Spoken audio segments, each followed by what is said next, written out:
Welcome back to the Simple Farmhouse Life podcast. Today I'm having on Ginny from 1000 Hours Outside. This is actually take two. Our first podcast recording got a little bit messed up with audio, and so we decided to record again because she has so much great information and motivation to share on getting outside, why it's beneficial, important for kids, important for moms, and then some tips on how to do it and how to fit it into your schedule. As you can tell from the name, her goal is for families to get outside 1,000 hours a year. For some of you, that will sound like not enough. For some of you, that will sound like a crazy high number. So listen in on our conversation and hear what she shares on how to actually make this happen and why it's important.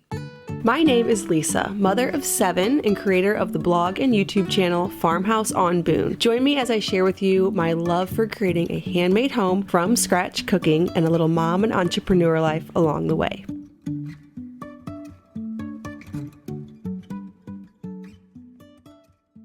Well, thanks so much for joining me. I really appreciate it. I'm so glad to be here. It's getting more to where, I think last time we were centered more around winter, but now it's full outside time. Totally.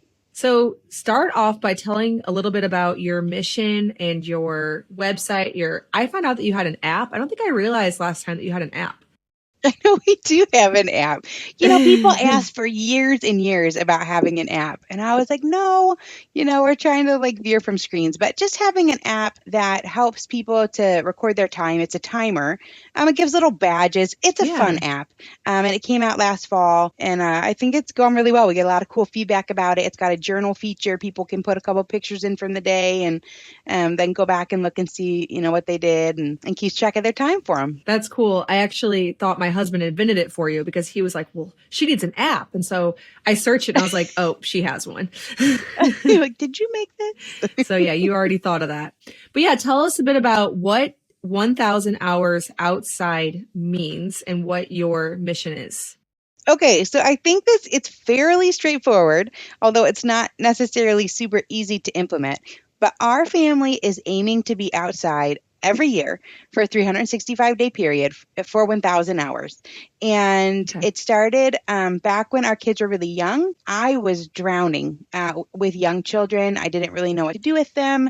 I was trying programs and just miserable. I was miserable because they didn't really want to go. And it was so much work to get them there and to get them home and to get packed up and all of those types of things.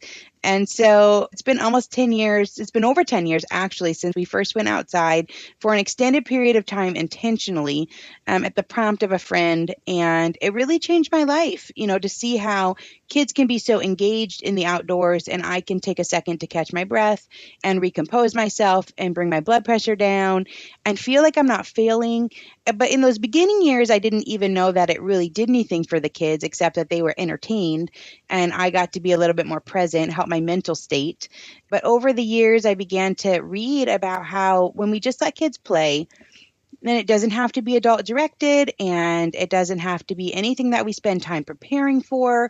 But we just let them play, that it helps their cognition, so academically, and it helps their social skills and physically and emotionally and all of these ways it helps them develop. And the prevailing research is showing that about 3 hours a day is what is ideal for kids of all ages, really young through teenage years. They're included. Those teens are included to help with decompression and to help release toxins out of their body, to learn how to manage their time, to find what they love.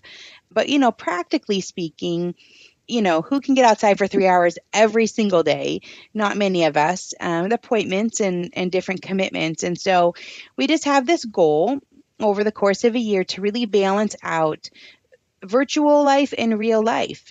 Kids are on screens for, when I started it in 2013, kids were on screens for 1,200 hours a year. And I actually think that number has gone up quite a bit. So it was an effort to balance and to honor sort of that 3 hours a day time frame, but sort of to give some flexibility to it, knowing that life is really nuanced and tricky and layered. And so maybe we can throw a camping trip in there, or, maybe we can stay out real late on a summer night and watch the sunset, and it sort of balances out and our life is still filled with these hands-on experiences. Yeah. It seems like 3 hours a day, that's not too much. But then for every day that you don't make it outside, that's 6 hours. And so I can see how it's a doable goal, but also one that would be sometimes a stretch to actually accomplish, but in a good way. Mm-hmm. Because if we can spend 1,200 hours a year on the screen, That the time is maybe there. And families, they adjust the goals. Some go for way more. Some say that we can do more than that, and then some say I'm shooting for 500, or I'm a single mom, the most I can do is 250 hours. But it's about being intentional about knowing the value of it, both for the child and for the parent and for the family unit. And just modeling for our kids that life is good. Real life is still good and still has a lot to offer us. Yeah. So you've written on and you even spoke about this just now, but I saw on your Instagram that if you want your child to thrive academically, socially, emotionally, and physically, you have to build time into your life to spend outdoors. I think a lot of us can see the social, emotional, and physical connection, but tell me more about the academic connection. How does time outdoors contribute to a child's well-being academically? This is a big one, isn't it, Lisa? Like, this is one of the Yeah. things that parents are really concerned about. And I think there's a lot of societal pressure for our kids to perform well academically.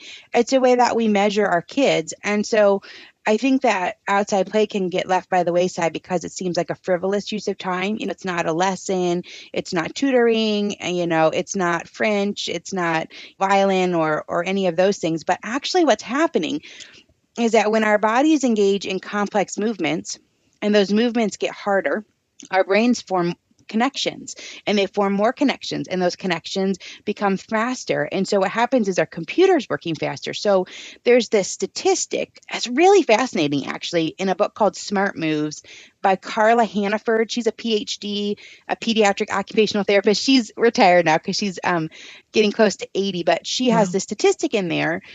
And the study says that elderly people who dance regularly have a 76% less chance of developing dementia or Alzheimer's.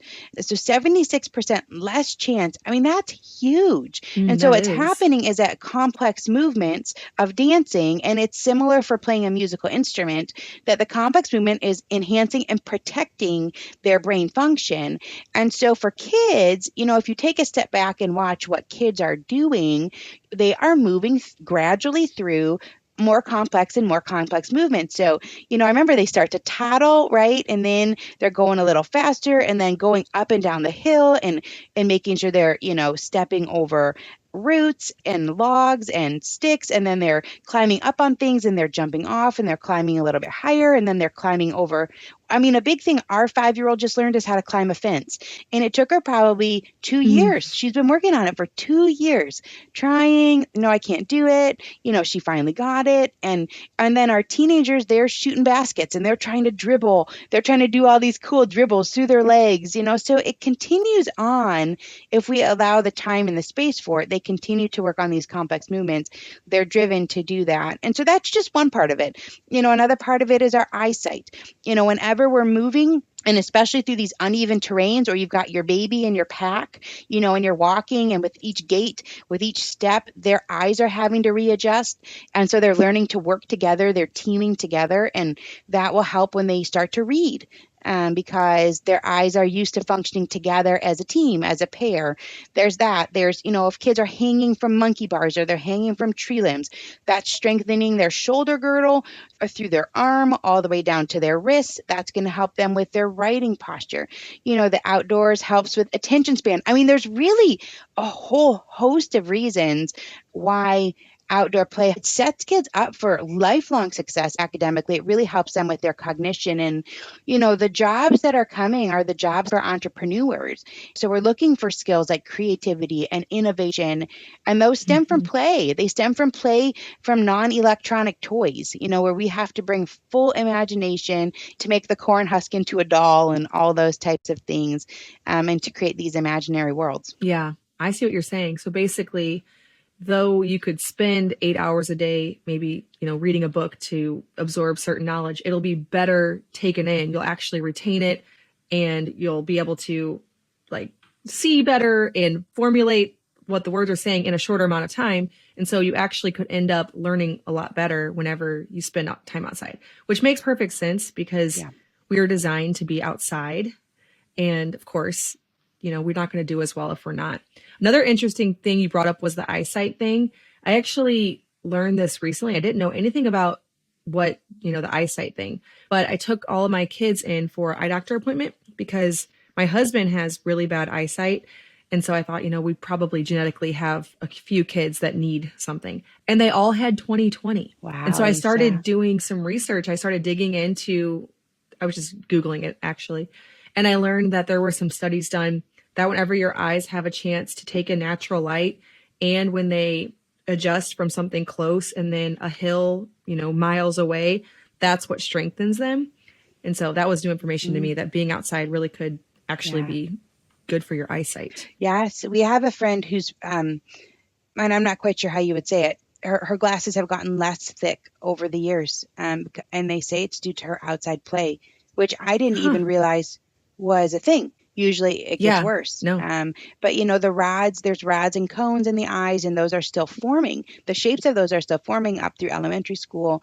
And so, so even with the actual eyesight, outside play is helping. And like you said, they're looking at a little ant, right? They're following the ant, the ladybug that's on their arm, all the way to the big tree, all the way to the leaves that are swaying above. There's a lot of movement, and there's a lot of depth, and there's a lot of varying shapes and sizes. Yeah, that strengthens it. That's interesting. So you mentioned this already a little bit, but getting outside can seem challenging for some families. So whether it's just because they live in an urban environment, they have really busy schedules, it can take some planning to get outside. So what practical advice and tips can you share to encourage families to get outside more often who find it a little bit challenging? Yeah, I think it can be challenging for a lot of reasons. If you've got a bunch of little ones, it's challenging. And if there's no other kids to play with, it can be challenging. So, you have to look and see what's near you, what feels safe. I've got a brother that lives in Brooklyn, New York, so he's in an apartment there. And we've gone and visited. And for him, there's playgrounds. There's playgrounds within a couple different blocks and things like that. And so, you find what works for you, and maybe you start with one thing. I think that when you have kids, it's got to be the right place. If you have a child that tends to run, it's got to be a place then that's far from traffic, or maybe that's fenced in. But you find the right place. You only need a couple. So it might be your patio. Maybe you've got a patio, you put a water table on it. You put a little sand thing. You've got some flowers out there that you can go water. You sit out there and you read a book. Even that, because then you're experiencing that natural sunlight. You've got this orchestra of sounds from insects and birds and things. So you find the right place, and I think you have to schedule it in. I would say that one of the biggest challenges is finding the time.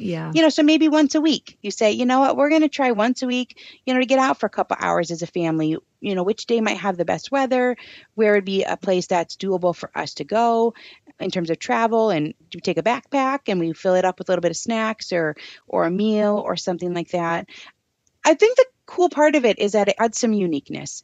It's not all the same for all of us. It's like, so for some people, it's going to be playing on the farm. And for some people, it's going to be walking around the block and seeing what flowers are popping up in the spring. And for some people, it's going to be walking around the city block, seeing if maybe they see the same people here and there, or what do they see? How many dogs can they count? And that type of thing.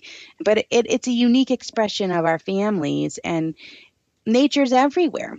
Scott Sampson, who's on Dinosaur Train, he wrote a book, Dr. Scott Sampson, called How to Raise a Wild Child. And he has the coolest thing in there. He says nature is thrusting up in the cracks of the sidewalk, dandelions and anthills and all of those sort of things. And those things are enough fascinating for kids. Yeah.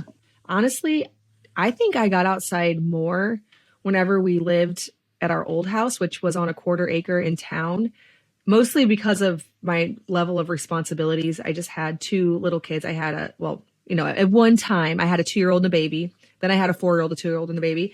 And I'd put them in the stroller, and we would go on walks up to the library. We'd walk around a field and just like go all over town and then come back home. And I remember going at certain times of the year and like watching this certain tree bloom out in the spring and then looking at how it looked throughout the year. And we weren't anywhere where it was exactly, scenic. It was just town, but there were so many things to observe, and we spent so much time outside. Yeah. Yeah, I know my parents, they love to walk around their neighborhood. They're on a just regular sized lot in a neighborhood, and the different seasons, they look for different things. Like they're looking for different seasonal decorations. Who's got what we up? did that too, Obviously right now they're looking for crocus and they're looking for daffodils. And my mom told me the other day that they were called the dream couple. the dream couple because they're always out walking together. I was like, oh, that's so funny. And then she told me actually a couple times about it. I was like, that's really cute. I'll start calling you the dream couple as well. There's a lot of joy, and then there's a lot of kids out and they're building relationships with their neighbors and saying hi and feeling that neighborly bond. Yeah. Yeah. Like you said, we would know by what season what we would be looking for, and we'd yell, sign of spring. I see, we know the first thing that pops up is the daffodils. And then when that tree starts to bloom, and then you start comparing it to the year before. Remember last year we walked on this date, it was still, it was bloomed. And now this year we're about a week behind, and observing all of those things. You can do it no matter where you live. And it really does teach you a lot. Yeah, there's a word for, I can't remember what it is, but people are going to listen and then they're going to know, maybe they'll message. But there's a word for they probably it's will. like when this happens, that's when the strawberries bloom, or it's like these like simultaneous events in nature, which is really a neat thing. Yeah. So there's the May apples. That's what they're called. No, is that what they're called? Now I'm like blanking out. But that when they pop up around here, the morel mushrooms are out. And so there's these connections that Yeah, those are cool things. Yeah, so when you can mark time by seasonal events, not just the time. Yep, I know. I love doing that. And my husband also says whenever you mow the grass twice is when morels are up. So that's when the soil temperature corresponds to morels. I'm like, I did not know this. Wow, that's really neat. I love that kind of stuff. Yeah, there's so much beauty to be seen. Right now, when you're driving by the fields, they're all purple here where I live. And then, the fields that haven't been planted, which none of them really have at this point. And then after a while, you start to notice a new thing. And all through the summer, there's something new to see. Yeah. And our brains are wired for that. Our brains are wired for novelty. It's one of the things I learned from a book called Glow Kids by Nicholas Cardaris. And if our brains are wired for new things, screens obviously are providing that, with the swipe and the swipe and the swipe. And, your feed is constantly changing. And so whoever is designing those understands that our brains need that. And actually, I think it stems from survival. Like, you had to notice that something was new or different in your environment. And so, but what's neat is to show our kids that nature provides it too, and provides it really well, I think. Yeah, it does. Not at the same pace, right? But at a pace that our brains can actually keep up with. That's a really good point. Yeah. Exactly. So obviously the weather is getting a lot nicer, but what are your tips for like middle of winter, inclement weather? It's a lot of work for still getting outside and enjoying that. It's a lot of work, isn't it? Yeah. This is the first year where we only had one kid I had to help into snow gear. But there's been years where I've had 5 kids we had to help into snow gear. And it takes more time. It takes more time to get out than you're actually out there. Yeah. When you have kids and you're trying to get them in their gear. But that fresh air, man, and that light, the natural light, it really does something for your inner self. And even if you're only out there for 15 or 20 minutes, you come in feeling refreshed. But there's a really good book. It's called There's No Such Thing as Bad Weather by Linda McGurk.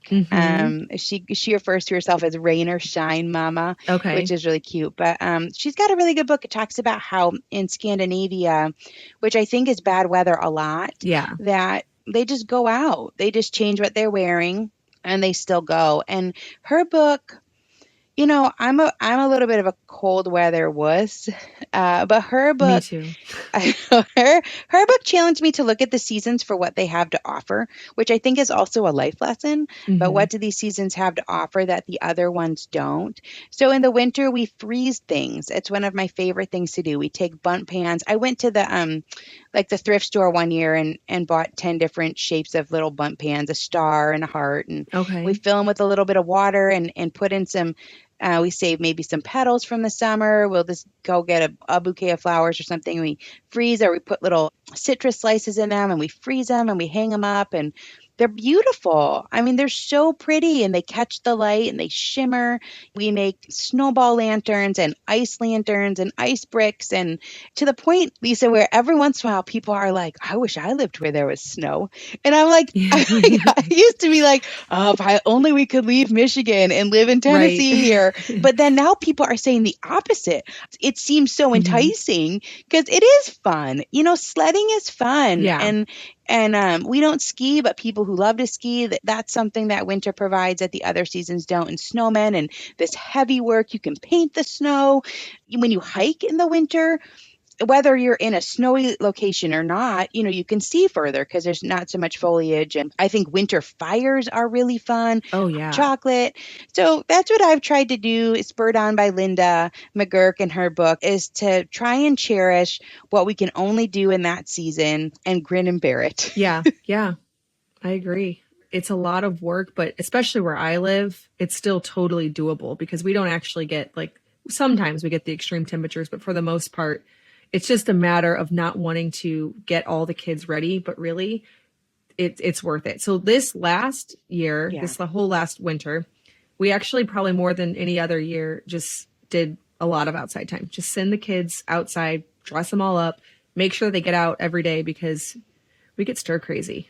If it's above 30, we got to get out. Yeah, and it makes a difference. I just feel like every single time when I doubt every time. Yeah. I'm like, this is a waste of our time. But then every single time I'm like, oh no, that was good. I'm glad we did it. Yep, totally. And hiking is by far best in the winter.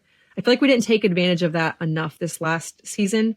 We did a lot of outside time here, but we didn't go on our family hikes like we used to, probably because we had a new baby this year. But it is so much better. You have to worry about poison ivy, mosquitoes, wasps. I was going to say, whenever my sister had her first baby, when you have your first baby, you feel a little bit trapped. Before you could just get out at any time. Well, she had her right in the middle of winter, and her standard was like 10 or above. She'd bundle her baby up and go in the stroller, and people looked at her like she was crazy. She's like, I have to get out. I will go outside. Wow. But it's what people do in other countries. And I thought that was an eye-opening thing about Linda McGurk's book, is to realize that people are getting their babies out in these colder temperatures in other places. They're doing it safely, but they're still doing it. Yeah. No, if the baby, here's the thing about babies, because people are always like, that baby looks uncomfortable whenever I have them in my wrap or something. And I'm like, here's the thing about babies. They tell you, they don't just deal with discomfort. They don't, they let you know. So if you have them bundled up enough, you're going to know because they're going to be comfortable and just, enjoying it. That's such a good point, Lisa. And it's so true. They're so vocal. Yeah. They're not just going to be cool. Sometimes I'm like, how can they be so little and know they don't like this? Yep. Yeah. 2 weeks. They're going to let you know. For sure. So you've made the case for why it's important to get outside and how. So what do kids do outside? What are some of your kids' favorite things? Or do you have any really good suggestions for that? Well, I don't really even know what they do outside, Lisa. They just play. I think there's this interesting thing I read in a book, another pediatric occupational therapist, and those are the people to kind of look out for because they're the ones who are on the front lines with kids. They're the ones who maybe would see, oh, there's a difference than there was 10 years ago or 15 years ago or even 5 years ago. But she has a book, Angela Hanscom, called Barefoot and Balanced. And she talks about how it can take up to 45 minutes for kids to figure out how they're going to play. That's a long time. And so I thought that was an important piece of the puzzle because sometimes you go out, it's been 10 minutes, they're bored still. So I go, this isn't working, but you have to give them time. But what I have found, the best thing to take with us for nature time is a friend. Hands down, there's nothing better than a friend. I think not only for, especially if you have little ones, to have another set of eyes with you. It feels safer. Someone else who can help with a skinned knee, or you've got another person to help. More kids, but still more adult eyes. But then everyone has a playmate. And so our kids aren't necessarily keen on going out with each other, even though there's 5 of them. And you've got a lot of kids too. I think a lot of people assume oh, they're fine. They've got these built-in playmates, but it's not the same as if you have cousins over, if you call up a girlfriend and, she brings some friends or some of her kids and then there's playmates. Or a small group of friends or something, so especially when we're with friends, the kids, I don't know what they do, man, but they sure find stuff to do. They're climbing on stuff.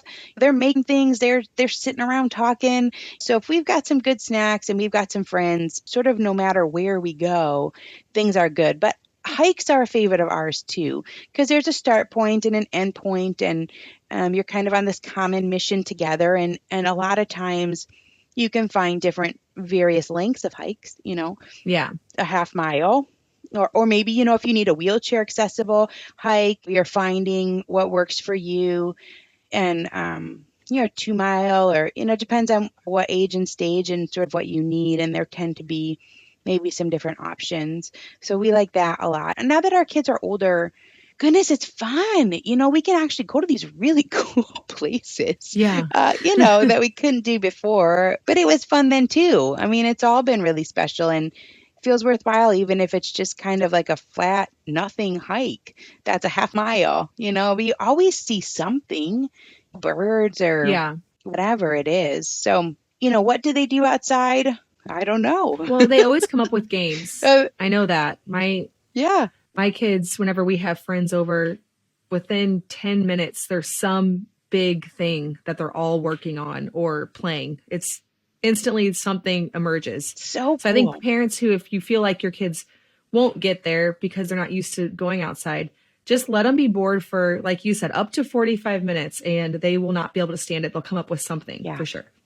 Yes, that's They're such a good creative. point, Lisa. I can't remember where I read it, and I talked to someone about it. There was this experiment. This is so fascinating. There was this experiment where they had people that were like stuck in a room with nothing, absolutely nothing, except that they could like slightly electrocute themselves, like with a push of a button, and that's what they would do.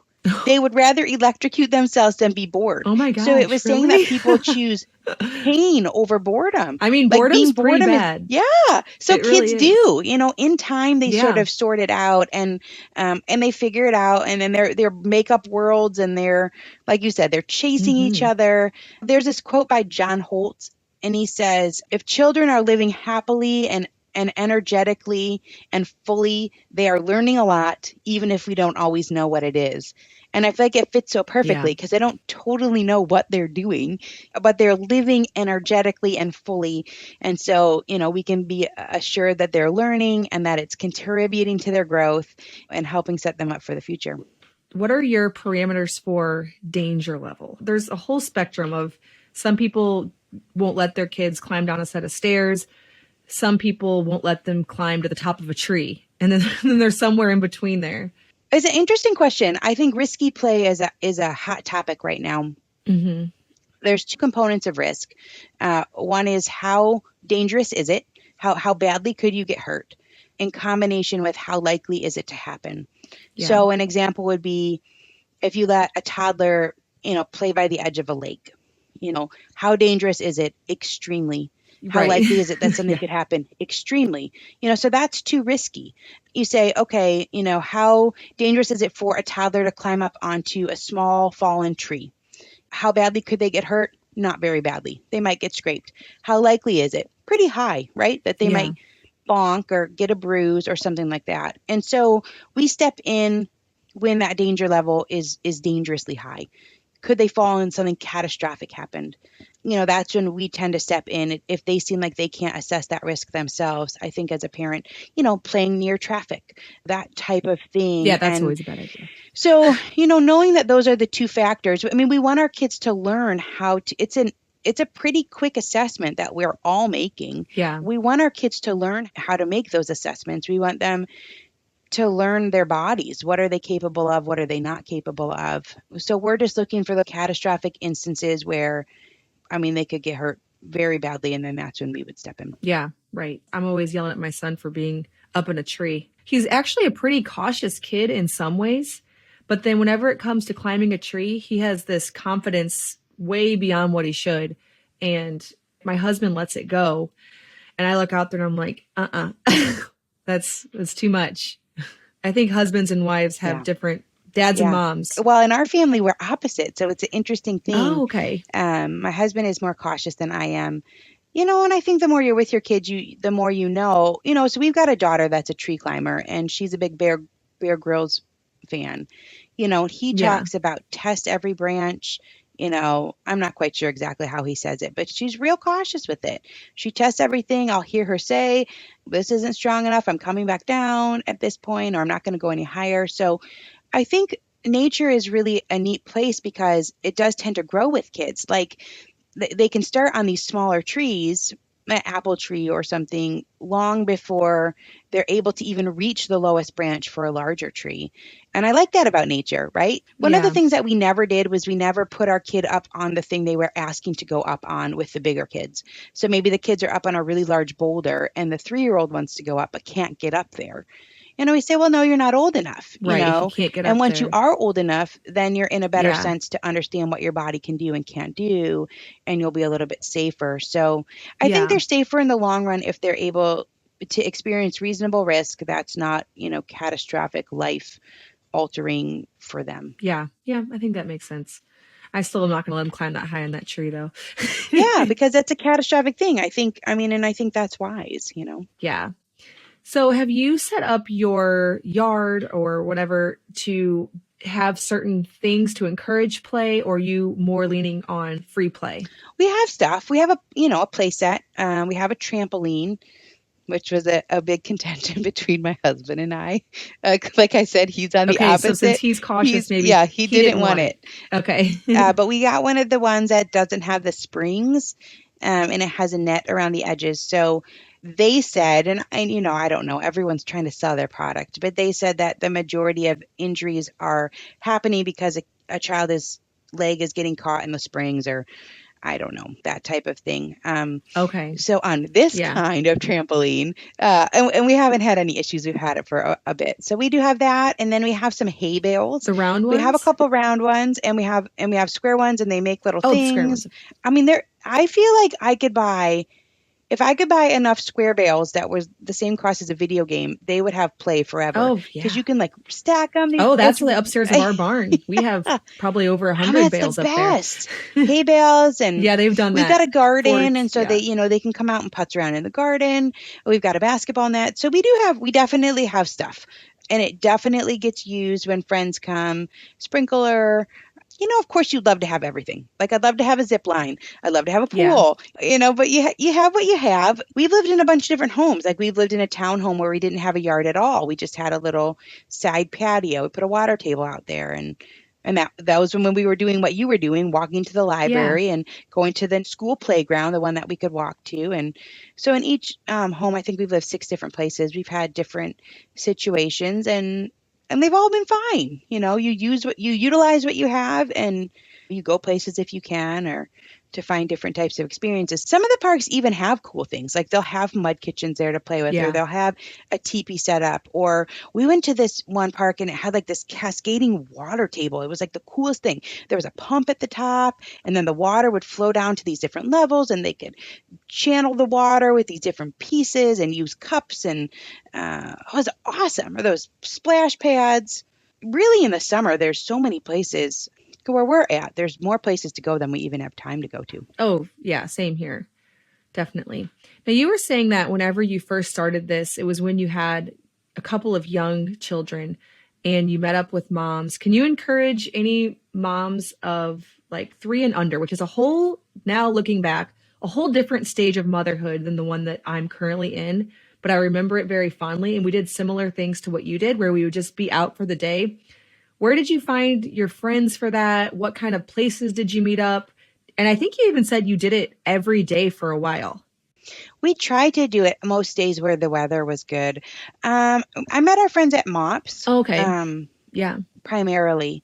And I tell you what, Lisa, you know, I think it's hard. I think that beyond those years being very physically and emotionally draining, I think that the friendship piece is also really hard. And I think in this day and age where there's so many opportunities for people tend to cancel a lot. And I remember feeling a lot of rejection in those years. Like you make plans and you think you invite 5 or 6 families and they all say they're going to come, and maybe nobody shows up. Mm-hmm. Or maybe just one person shows up, and then your kids are crying because they thought all the other kids were going to show up. That was a piece of it that was hard. So I think I just want to say that because maybe that's an experience that other people are having that has nothing to do with being outside, just has to do with being human. And I think it's scary to be the inviter because you put yourself out there to be rejected or Mm-hmm. for people to not show up. And I don't think they're rejecting you. I think their lives are just chaotic, like how ours were. It's not purposeful. at all. But, you still feel a little bit of a sting. So we would look ahead at I would, I guess, look ahead at the week, which days would be good. And depending on the season, 10 to 20 places to kind of rotate through and just say, this is what we're doing. And you just hope people show up. There was a mom's club. I was in MOPS too for a short time. I think it was just 1 year. So what we did back in that phase of my life is that we had a Facebook group. I think we called it Playgroup or something. And I guess it took a little bit of the pressure off of it being like an invite. Yeah. And it wasn't like a certain day of the week. It was just whenever it was nice to be like, hey, I'm going to be at this and this park. And then people would comment if they're coming. And usually we'd get 5 or 6 moms and all of their kids there. So that was a pretty easy way to do it by doing that. Just assembling like local group of women. And then if you meet one, say, hey, I'll add you to my Facebook group. And then you could set it up just on any nice day. And we did that a ton. Like we would be out my goal was to not come back inside on a nice day until lunch. And then we did nap. And then my husband was home. Yes. That was a way to make those days. Yeah. Now my days are so different because just older kids and homeschool, they're so segmented. I'm not trying to get through the day. Whereas before it was like they feel long, like you're trying to get through them, like they're just endless. Now it feels like it's not long enough. Oh, no, not Doesn't at all. it feel like that? Like now I feel like I don't have enough time.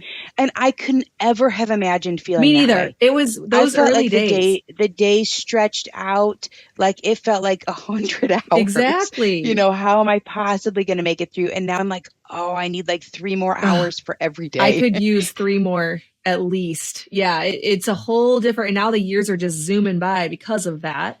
But back in those days, it was like, how can I get through all of this time I have with these tiny people who I can't really, you can read to them and all of that, but you couldn't do school with them. How many books can you read for 10 hours? Yeah, exactly. Yeah, you're trying to pass the time in a way that I think fulfills them and also fulfills you, and Nature Time does it. I think the Facebook group is a great idea. There's also already organizations like Hike It Baby is one that's set up in a way that caters toward younger kids, and they have weekly events, I think, different chapters. Obviously, Wild and Free has chapters all over the world, and I commend them. I think because I'm still dealing with my own rejection from those early years. Going big. It's hard. I've got a girlfriend. She has set up a group here near us called Go Wild, all on her own. Same thing. It's a Facebook group. And, she says it's hard. People commit that they're going to come. They don't, maybe there's a small cost involved because it's different things, and they don't come, they don't pay, they don't bring what they're supposed to do. Yeah. And I guess my point is that it's hard. Yeah. It's harder maybe than it even feels like it should be, but it's also still worth it. It is. It's still worth it for the people that do come and the relationships that you do make. And I think it matters. If you can be an organizer, you can really enhance the quality of other people's lives. Yeah, and it can be super low key. So the one that we had, it might as well have been a text group. It wasn't anything organized. It wasn't anything like we're going to go to this certain event. It was always just, we'll be at this park, and then people would comment. And there might even be better apps to do that on these days than Facebook. I don't know. That's what we did at the time. And then now I have a group of friends that we've just sort of assembled ourselves from friends of friends and just connections. And we're just in a text group now. But yeah. That's what we have too. Yeah. So. Just a little text group, and whoever comes.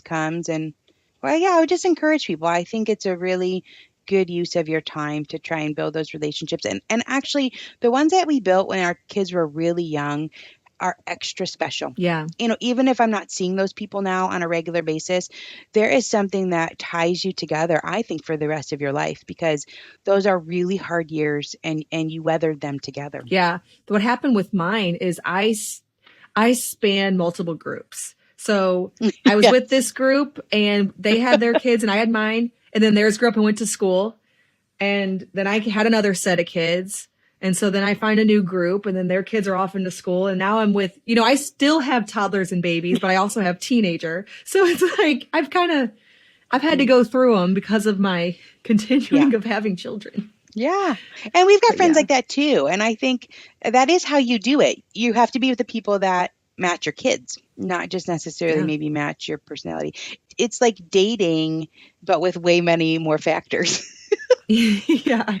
Well, that's You the know? thing too. We've carved out a little group, and these women all have multiple ages too. So they all have older kids and younger kids, Hmm. and we all homeschool. And now, like you said, we're a little bit like we don't want to mess up the vibe, you know? Right. You don't want to feel like you're snotty, No, and that's yeah, I wanted that to not come off like that at all. But yeah, not that. but I also get it. But do you see what I'm sometimes that It's yeah. tricky. It Hmm. gets trickier too when you have older kids as well, because they have to mesh with all of the kids, Yeah. like you said. And we have a Yeah. the group's large. And so at some point, it's like, we're going to show up at this park and we're going to just take this place over. Yeah. Well, we had that like with a larger group, and then it gets to be winter, and then everything was closed. So then we're trying to meet in people's homes, and that was a So disaster. that's That what didn't we work. So we currently had to like do. disband for the winter. Yeah, we currently meet at homes, but our hosts are kind of like dwindling down to where it's just a couple people because it's so much.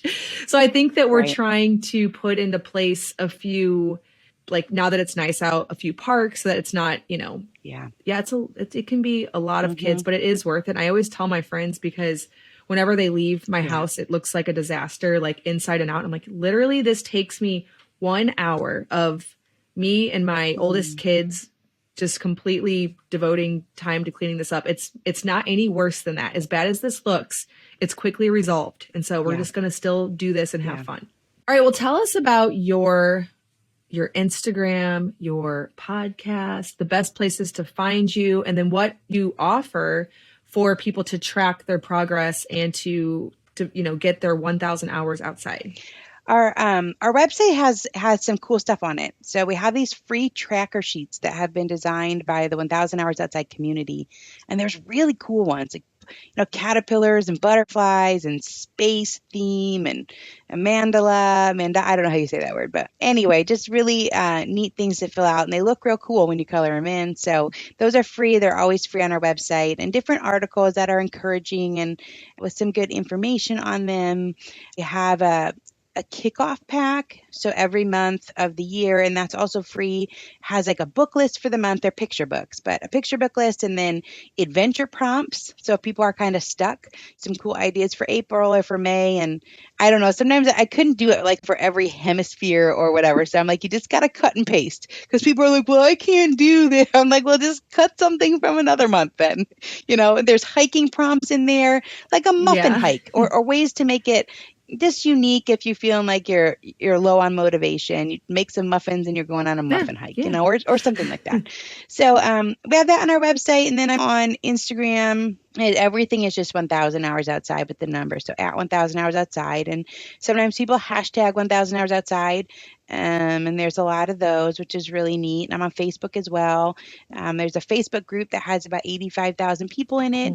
Cool. People are posting all over the world the cool things that they're doing, and they're asking questions about hiking boots and bikes and all the questions. But the thing that gets talked about most are those climbing domes. Okay. I don't know. Somehow I'm that like, ends up being the topic, huh? everyone has questions about the climbing domes and ticks. Ticks Ticks. is the one, Oh or what boy. tent should we Yeah, I get that buy? question all the time. Yeah. So it's a good group, and I'm just on regular Facebook as well. And then we have a podcast and an app that's on iOS and Android that has some neat features to Okay. it. And we have like a small lifestyle, a selection of products that we started in July of 2020. And so we have picnic baskets that are insulated and lunch boxes. And we've tried to source the things that we actually use. I don't think you need much to go outside, but there are some things that are helpful. A picnic blanket, having a place to put your food, a water bottle. And so it's the stuff that we use. It's like the Yeah. water bottles that we use. We got backpacks coming in June, and so we have that as well, and that's on our website, 1000hoursoutside.com. Cool. Yeah, I'm looking at your stuff now, and you've got this like cool coffee mug and Yeah, we got some fun stuff on there. yeah. Neat. Awesome. Well, I encourage everybody to go check all that out and start getting outside. Now's like not even a hard time at all. This is, if you're going to Right. start trying to be intentional about getting outside, this is it. It's a good time. Yes, a change of season is a good time to change habits. Yeah. Because you can just say to your family, you know what? I think we've been spending a little bit too much time on screens this winter. The weather's getting nicer. Let's make a change. Yep. I completely agree. Well, thank you so much for joining me. Thanks for having me. All right, well, I hope that you enjoyed this conversation with Ginny from 1,000 Hours Outside. I know I did. I'm always inspired from her by the books she shares, her encouragement, and of course, her mission on Instagram to get families outside more. I hope that you go over there, follow along, and get outside more. It's a perfect time of year to do it. Personally, we just purchased a grill for the first time so that I can start cooking outside. I've never actually done that. Don't know why, but we made a little patio area.